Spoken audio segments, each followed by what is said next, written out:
बिस्मिल्लाहिर्रहमानिर्रहीम। ख़ावर शहज़ाद राबी advocate अल-फातिमा law associate से आज का जो हमारा टॉपिक है वो है प्लेट कि जब भी हम किसी मसले में हमें कोई मसला दरपेश होता है तो हमें सिविल कोर्ट के से रजू करना पड़ता है। तो सिविल कोर्ट में रजू करने के लिए जो हम अपनी अर्ज़दाश्त लेके जाते हैं, जिसको हम दावा कहते हैं, उसको इंग्लिश में प्लेंट कहते हैं, और इसको डील करता है CPC code of civil procedure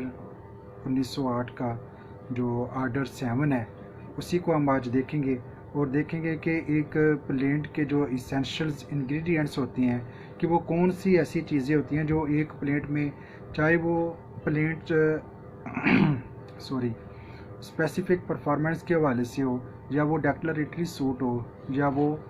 injunction का सूट हो, तो कौन सी ऐसी चीज़ें हैं जो एक प्लेंट में लाजमी तौर पर शामिल होनी चाहिए। तो इसका हम सबसे पहले जो प्लेंट है उसका जो आर्डर 7 का रूल 1 है वो हम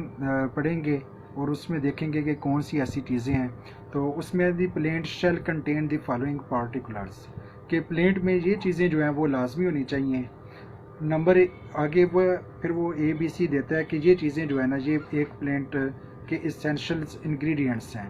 तो सबसे पहले जो है the name of the court in which the suit is brought, कि आपने हेडिंग के ऊपर उस कोर्ट का नाम लिखना है जिस कोर्ट में आप अपने केस को लेके जा रहे हैं। कि केसेस जो होते हैं वो अपनी नेचर के एतबार से उनकी जो जुरिस्डिक्शन कोर्ट की बनती है वो अलग-अलग होती है। तो अगर आपका कोई डिक्लेरेटरी सूट है, या आपने स्पेसिफिक परफॉर्मेंस का सूट है, या आपका जो है वो इसका कोई इंजंक्शन है, तो उसमें आपने देखना है कि आमतौर पे जो लोएस्ट फोरम होता है जुरिस्डिक्शन का, वो फोरम जो है वो आपने अडॉप्ट करना है। कि एक दावा जो आता है, अब हाई कोर्ट की जुरिस्डिक्शन ओरिजिनल भी है, ठीक है, और एपलेट भी है। आपने जो है वो ओरिजिनल जुरिस्डिक्शन में जो सबसे लोएस्ट फॉर्म है उसको आपने अडॉप्ट करना है। तो सबसे पहले आपने, अगर हम एग्जांपल के तौर पर हम एक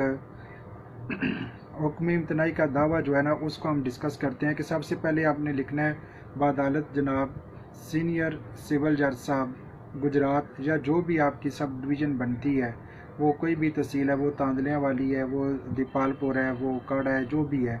वो आपने लिखना है। सबसे पहले प्लेंट के ऊपर जो है वो टाइटल के ऊपर कोर्ट का नाम आ जाएगा। उसके नीचे आपने जो है वो जो कोर्ट फीस होती है, एडहेसिव कोर्ट फीस, जिसको हम चस्पा करते हैं और आम अल्फाज में हम उसको टिकट कहते हैं, उस टिकट की जगह छोड़नी है और कोशिश करनी है कि जो टिकट है प्लेंट के ऊपर वो आपने राइट साइड पे लगानी होती है, क्योंकि जो लेफ़्ट साइड होती है प्लेंट की, अदालत के नीचे जो जगह होती है, वहाँ पर जो दायरी ब्रांच है, उस ब्रांच ने जो है वो अपना लिखना होता है सारा रिकॉर्ड, कि कौन लाइट्स जो है वो प्लेंट लेके आते हैं, उसका नंबर वगैरह, प्लेंट का सारा जो उन्होंने अपना डिस्ट्रिक्ट में नंबर होता है वो उसके ऊपर मेंशन करते हैं। तो उनके लिए भी थोड़ी सी जगह छोड़नी चाहिए। उसके नीचे जो है वो आपने जो है वो जो मदई हैं, उन मदई की जो डिस्क्रिप्शन है वो आपने मेंशन करनी है। उसमें ये है कि the name, description and place and residence of the plaintiff, कि हम कहते हैं मिसाल के तौर पर हम कहते हैं जी कि एक जुल्फ़कार वल्द नूर अहमद ज़ात उसकी मुग़ल है, और रेजिडेंस जो है उसकी वो लाहौर में रहता है। उसका जो बायोडाटा जो शनाख्ती कार्ड के ऊपर लिखा होता है, या जहाँ पर वो ऑर्डिनरी रिज़ाइड कर होता है उसके ऊपर वो हाल मकीम करके तो आपने वो लिख देना है। जो प्लेंटिफ है, ये प्लेंटिफ एक भी हो सकता है और एक से ज़्यादा प्लेंटिफ्स भी हो सकते हैं। तो जितने भी प्लेंटिफ हैं उन सब के आपने नंबरिंग कर लेनी है कि नंबर 1 2 3 4, ठीक है, और उस हिसाब से आपने प्लेंटिफ को जब कंप्लीट कर लेते हैं तो उसके बाद आपने बनाम लिखना होता है। बनाम को जो है वो आप अगर इंग्लिश में लिख रहे हैं तो आप वर्सेस लिख लें, ठीक है। उसके नीचे जो डिफेंडेंट है, जिस तरह आपने डिस्क्रिप्शन प्लेंटिफ की लिखी है, बिल्कुल सेम पैटर्न के ऊपर आपने डिफेंडेंट की डिस्क्रिप्शन भी लिखनी है, कि उसका नेम लिखना है, उसकी वल्दियत लिखनी है, अगर वो ख़तून है तो उसके हस्बैंड का नाम अगर आप जानते हैं तो वो आप लिख देंगे, और उसके बाद उसकी जो ज़ात है, उसकी रेजिडेंसी का जो एड्रेस है वो आपने लिखना है। हाल गर्ज के डिफेंडेंट के हवाले से आपके पास से जितनी भी इंफॉर्मेशन होती है, बाज़ औक़ात ऐसा होता है कि हम एक बंदे को जानते होते हैं, वो हमारा दोस्त होता है या किसी तल्लुक़ की वजह से, लेकिन हमें उसकी वल्दियत का पता नहीं होता या उसकी ज़ात का पता नहीं होता, या हमें ये तो पता होता है कि वो लाहौर मुगलपुरा में फ़लाँ गली में रहता है, लेकिन उसके वो स्पेसिफ़िक जो रिकॉर्ड में मकान नंबर होता है, फॉर एग्ज़ाम्पल B-1/69, वो हमें मालूम नहीं होता। तो जितनी भी इंफॉर्मेशन हमारे पास होती है वो इंफॉर्मेशन हमने उसकी लिखनी है। जिस तरह प्लेंटिफ जो है वो एक से ज़्यादा प्लेंटिफ हो सकता है, बिल्कुल सेम पैटर्न के ऊपर जो डिफेंडेंट है वो भी एक से ज़्यादा हो सकते हैं। उसके बाद आपने ये देखना है कि अगर डिफेंडेंट या प्लेंटिफ में से कोई दोनों में से कोई माइनर है या अनसाउंड माइंड है, तो उसके हवाले से आपने एक नोट लिखना है कि जो फ़लाँ नंबर पे प्लेंटिफ है, उस प्लेंटिफ के वो माइनर है और उसका जो दावा है वो बज़रिया नेक्स्ट फ्रेंड जो है वो हम कर रहे हैं, या उसका अगर कोई गार्डियन अपॉइंट हुआ है तो आप गार्डियन के हवाले से कर रहे हैं। आमतौर पर ये जो ज़्यादा प्रैक्टिस है ये होती है उसमें फैमिली केसेस में होती है, जहाँ पर जो है वो नाबालिगान ख़र्चे के लिए अदालत से रजू करते हैं और अदालत में वो बरफ़ाकत वालदा जो है ना वो आते हैं। तो इस तरह अगर कोई मामला है तो आपने जो है वो माइनर के हवाले से, और अगर कोई अनसाउंड माइंड है तो उसके हवाले से आपने एक नोट लिखना है। उस नोट के बाद आपने जो सूट की नेचर है, ठीक है, उसको लिखना है आपने कि ये हम जो दावा लेके आ रहे हैं इसकी नेचर क्या है, क्या ये दावा इस्तक़रार मादादरसी मुस्तलज़मा है, तमील मुख्तस का है, या जो है ये हुक्म इम्तनाई दवामी का है, या इसकी कोई भी नेचर है, या ये आर्डर 37 का है, कोई भी है वो आपने वहाँ पर लिखना है। तो इसका जो है आर्डर 7 का रूल 1 की जो सब क्लास ई है वो है the fact constituting the cause of action and when it arose. अब आर्डर 7 की जो तरतीब है उसके हवाले से अगर हम देखें तो पहले हमने क्या लिखा है, हमने पहले कोर्ट का नाम लिखा है। कोर्ट का नाम लिखने के बाद हमने प्लेंटिफ जो है उसकी डिस्क्रिप्शन लिखी है। डिस्क्रिप्शन में हमने क्या लिखा है, उसका हमने नाम लिखा है, उसकी वल्दियत, उसकी कास्ट लिखी है, उसका एड्रेस लिखा है। उसके बाद जो है वो हमने डिफेंडेंट का लिखा है। डिफेंडेंट का भी सेम पैटर्न के ऊपर उसका नाम, उसके जो भी उसका वल्दियत है, अगर कोई ख़तून वगैरह है, प्लेंटिफ में भी अगर कोई ख़तून है तो उसके हस्बैंड का नाम, फिर उसकी ज़ात, फिर उसके जो रेजिडेंस का एड्रेस है वो हमने लिखा है। उसके बाद हमने अगर कोई अनसाउंड माइंड है या माइनर है तो उसके रिगार्डिंग हमने एक नोट लिखा है कि फ़लाँ प्लेंटिफ या फ़लाँ नंबर का जो डिफेंडेंट है वो अनसाउंड माइंड या माइनर है। उसके बाद हमने ये देखना है कि हमने ऐसे फैक्ट्स जो हैं वो अपनी प्लेंट में लिखने हैं, अपने दावे में। दावे को नालिश भी कहते हैं और अर्ज़दाश्त भी कहते हैं। हमने अपने दावे में वो फैक्ट्स लिखने हैं जो फैक्ट्स काज ऑफ एक्शन को ज़ाहिर करते हों, और फिर हमने ये लिखना होता है कि जो काज ऑफ एक्शन है वो कब पैदा हुई है। तो इसमें थोड़ा सा ये है कि जो मेरे भाई अभी आएंगे इसमें लॉ की फील्ड में, उनके लिए थोड़ा सा ये हिंट है कि जब आपने उसके दावे की नेचर लिख लेनी है तो उसके नीचे आपने लिखना है कि जनाब अली मदई हस्ब झैल अर्ज़ परदाज है। तो उसके बाद जो आपने सबसे पहला ज़िमन लिखना है, उस ज़िमन में आपने जो केस है या जो मुद्दा है उस मैटर के रिगार्डिंग आपने हिस्ट्री लिखनी है। उस हिस्ट्री के बाद आपने वो फैक्ट्स, वो वाक़यात तरतीब के साथ लिखने हैं। ये भी पॉसिबल है कि एक फैक्ट्स में बहुत सारी काजेज़ ऑफ एक्शन जो हैं वो डिफरेंट लोगों के ख़िलाफ़ अरोज़ होती हूँ, ठीक है। तो अगर एक ही दावे में आपके जो काजेज़ ऑफ एक्शन जो हैं वो ज़्यादा हैं तो आपने जो काज ऑफ एक्शन पहले पैदा हुई है उसी नंबर और तरतीब के साथ से डिफेंडेंट का नंबर लिखना है। फिर उसके बाद जिसकी काज ऑफ एक्शन पैदा हुई है जिसके हवाले से उसका नंबर लिखना है। तो आप मुख्तसर ये है कि पहले ज़िमन में आपने हिस्ट्री लिखनी होती है, एग्जाम्पल के लिए आसानी के तौर पर, चूँकि ये फैमिली केसेस जो होते हैं ये इनको समझना ज़रा आसान होता है, तो इसकी मैं बार बार मिसाल जो है वो दे रहा हूँ कि जिस तरह होता है कि जी के जो मदैया है उसका निकाह फ़लाँ या फ़लाँ टाउन में फ़लाँ थाने की हदूद में फ़लाँ तारीख को इतने हकमैर के इवज़ जो है वो पढ़ा गया और वहाँ पर वो दर्ज रजिस्टर हुआ है, जिससे जो है ना वो इतने बच्चे पैदा हुए, आगे उनकी वो तफसील होती है। ठीक है, तो ये सारी उसकी हिस्ट्री आ गई है। उसके बाद आपने वो फैक्ट जो आप अलर्ज करते हैं कि इनकी वजह से काज ऑफ एक्शन पैदा हुई है, वो आपने मेंशन करनी होती है। उसके बाद फिर ये बताना होता है कि ये कब पैदा हुई है। तो अभी हम तरतीब से चलेंगे कि मैं इसको दोबारा रिपीट करता हूँ। सबसे पहले आपने अदालत का नाम लिखना है, फिर नीचे प्लेंटिफ की डिस्क्रिप्शन है, उसके बाद डिफेंडेंट की डिस्क्रिप्शन है, उसके बाद माइनर या अनसाइंड डिफेंडेंट से या प्लेंटिफ से, तो उसका आपने नोट लिखना है। फिर उसके बाद दावे की नेचर लिखनी है कि ये किस नौइयत का दावा है। उसके बाद आपने जो पहला ज़िमन है उसमें आपने हिस्ट्री लिखनी है। दूसरा जो ज़िमन है उसमें आपने वो फैक्ट्स लिखने हैं। अब फैक्ट्स जो हैं वो ज़्यादा भी हो सकते हैं, वो तरतीब से भी हो सकते हैं, डिफरेंट मौक़े के भी हो सकते हैं। तो वो आपने उस ज़िमन के हवाले से अलग-अलग उसको लिखते जाना है। उसके बाद जो है ना आपने प्रेयर क्लास लिखनी है। प्रेयर्स क्लास को डिमांडिंग क्लास भी कहते हैं, कि जिसको हम यहाँ से शुरू करते हैं ये कि हर चंद खुद व बजरिया मोज़ीन मुद्दा लहम को कहा व कहलवाया। इसको डिमांडिंग क्लास भी कहते हैं और इसको प्रेयर क्लास भी कहते हैं।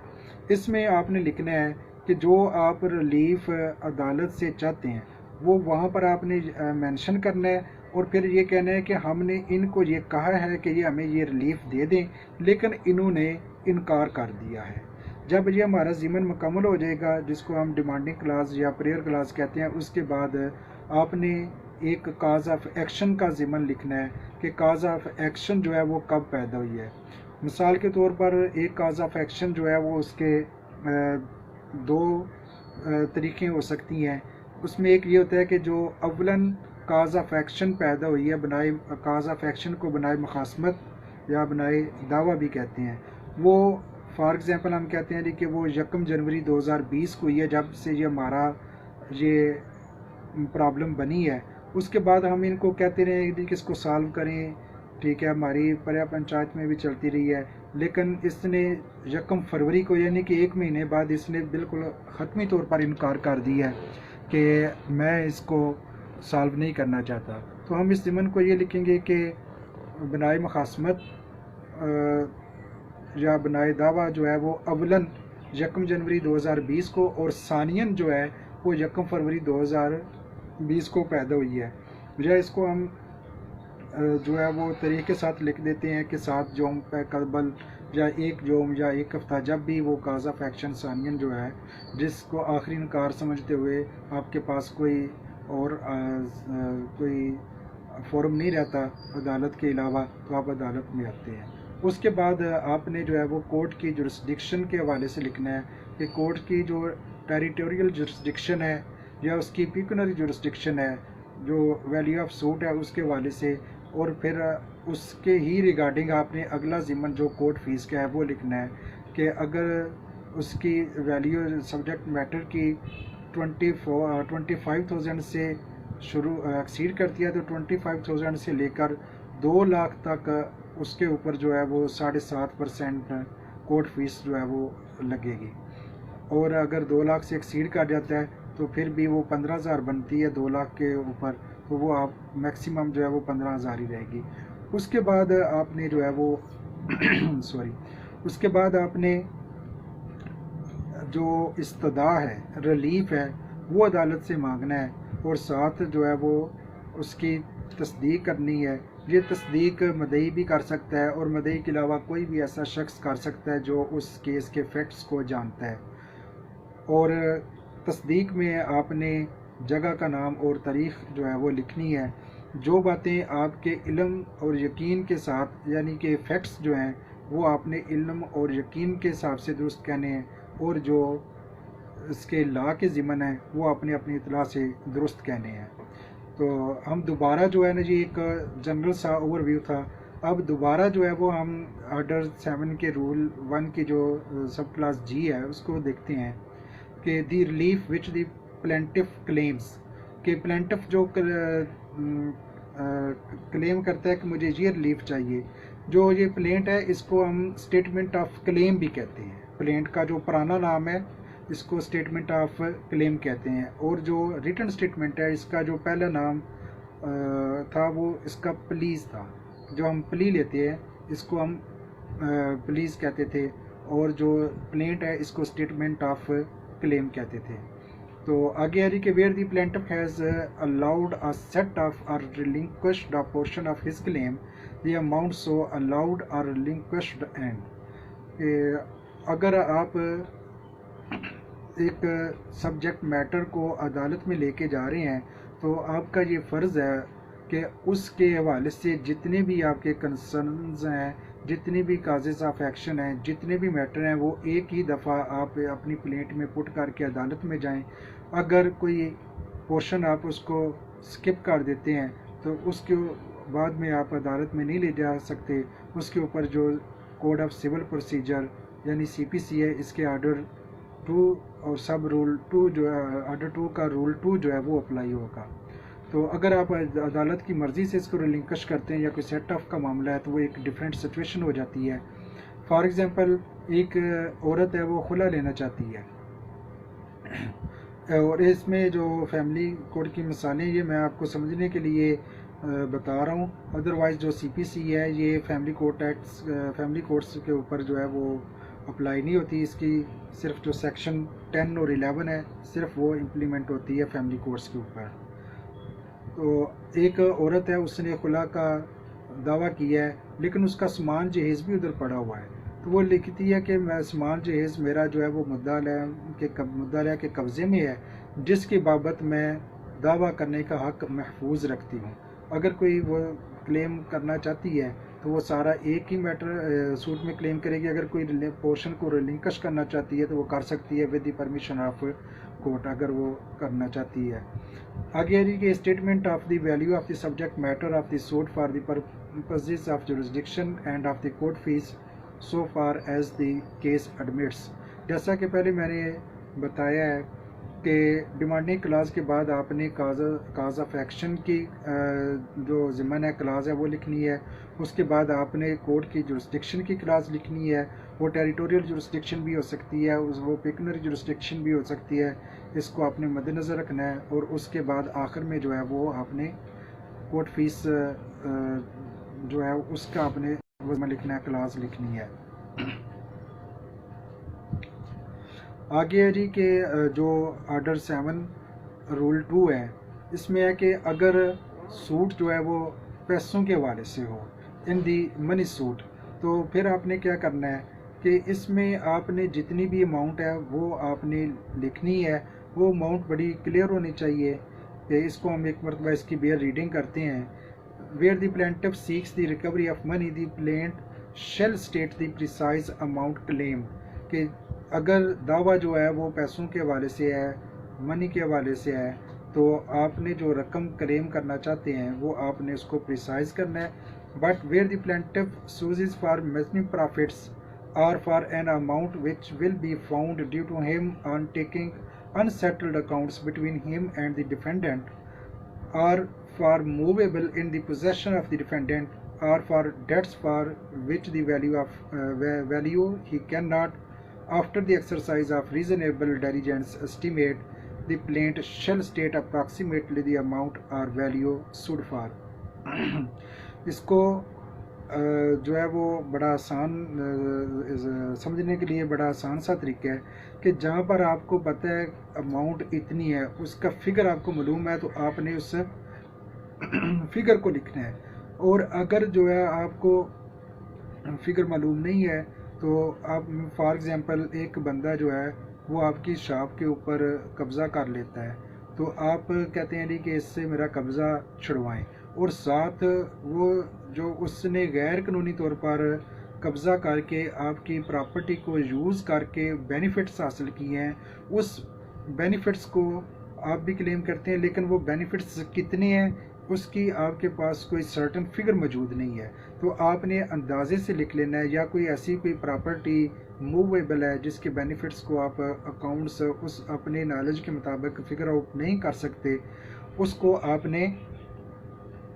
अप्रॉक्सीमेटली तरीके से लिखना है कि अंदाज़न जो है ना ये इतने बनते हैं। तो आगे जो रूल 3 है, where the subject matter of the suit is immovable property, where the subject matter of the suit is immovable property, the plaint shall contain a description of the property sufficient to identify it, and in case such property can be identified by boundaries or numbers in a record of settlement of survey, the plaint shall specify such boundaries or numbers. अगर आप दावा किसी ज़मीन के हवाले से लेके जा रहे हैं कि कोई भी सब्जेक्ट, जी sorry for distortion and disturbance, वो दरमियान में एक कॉल आ गई थी इसकी वजह से। तो उस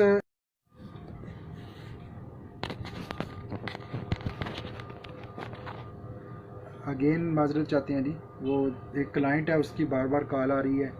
तो उस वजह से वो डिस्टर्बेंस हुई है। तो उसका जो फॉर एग्ज़ाम्पल आप हुक्म इम्तनाई का दावा जो है वो लेके कोर्ट में जाते हैं, तो उस ज़मीन के हवाले से जिसका जवाबत आप दावा लेके जा रहे हैं उसको आपने लिखना है कि ये फ़लाँ हाल में है, फ़लाँ जमा बंदी के मुताबिक इसका ये खेवट नंबर है, इसका ये खतूनी नंबर है, उसका ये सर्वे नंबर या खसरा नंबर है, और इसमें ये इसके जो है वो मशरक़ में, मगरब में, शुमाल, जनूब में जो है वो फ़लाँ फ़लाँ की जो है वो प्रॉपर्टी है। यानी कि आपने प्रॉपर्टी की वो डिस्क्रिप्शन लिखनी है जिससे इजीली आसानी के साथ वो प्रॉपर्टी जो है वो आइडेंटिफाई हो सके। उसके बाद ऑर्डर 7 का रूल 4 है जी, when plaintiff sues as representative, where the plaintiff sues in a representative character, the plaintiff shall show not only that he has an actual existent interest in the subject matter, but he has taken the steps, if any, necessary to enable to institute or suit concerning it. कि जब आप को जो plaintiff है वो किसी नुमाइंदे के तौर पर जो है वो आता है, तो where the plaintiff chooses in a representative character, the plaintiff shall show not only that he has an actual existent interest in the subject matter, but that he has taken the steps in, if any, necessary to enable him to institute a suit concerning it. तो उस plaint में जो है ना ये वाज़ह तौर पर होना चाहिए कि जो बंदा एज ए रिप्रेजेंटेटिव आ रहा है उसके पास ये पावर और ये इख्तियार मौजूद है कि वो अप्रोप्रिएट और नेसेसरी स्टेप्स जो हैं वो अगर उसको लेने पड़ते हैं इस प्लेंट के रिगार्डिंग तो वो ले सकता है, उसको जो पावर जो हैं वो मिली हुई हैं। उसके बाद हम देखते हैं जी कि रूल 5 को कहता है जी कि डिफेंडेंट्स इंटरेस्ट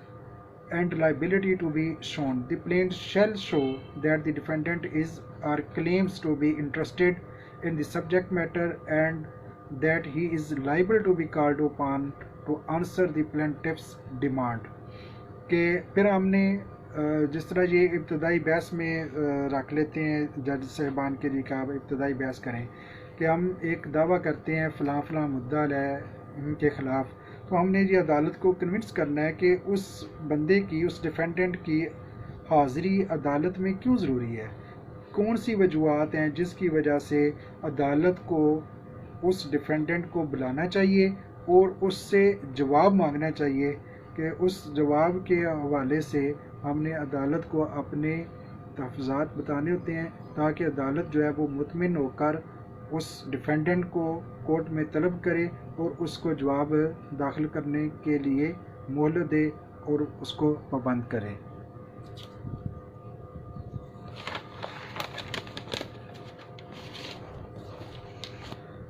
आगे जी हम देखते हैं जी कि जो ऑर्डर 7 का रूल 6 है ये लिमिटेशन के हवाले से है, grounds for exception from limitation law. अगर आपने कोई दावा दायर करना है और इसमें लॉ में उसकी कोई लिमिटेशन मेंशन हुई है तो उस लिमिटेशन को आपने मद्देनज़र रखना है। अगर उस लिमिटेशन को जो अदालत लॉ ने आपको दी हुई है आप एक्सीड करते हैं तो उसका आपने एक नोट देना होता है और उसकी वजूहात बतानी होती हैं। इवन डे बाय डे आपने उसकी वजूहात बतानी होती हैं कि ये रीज़न्स हैं जिसकी वजह से हम लिमिटेशन में जो है वो नहीं आ सकते, और फिर अदालत को आपने मुतमिन करना होता है, अदरवाइज़ आपका जो केस है वो काबिल रफ्तार काबिल रवा नहीं होगा। तो ये लिमिटेशन के वाले से अगर कोई लिमिटेशन का इशू है तो उसका भी आपने नोट लिखना है और उसके वाले से अदालत को सबसे पहले आपने सेटिस्फाइड करना है, फिर आपका केस जो है वो प्रोसीड होगा। उसके बाद है relief to be specifically stated. Every plaint shall state specifically the relief which the plaintiff claims, either simple or in the alternative, and it shall not be necessary to ask for general or other relief which may always be given as the court may think just to the same extent as if it has been asked for, and the same rule shall apply to any relief claimed by the defendant in his written statement। कि जितने भी आप claim कर रहे हैं वो claim एक है, वो ज़्यादा है। आगे जो रूल 8 है वो बताएगा कि अगर ज़्यादा क्लेम है तो फिर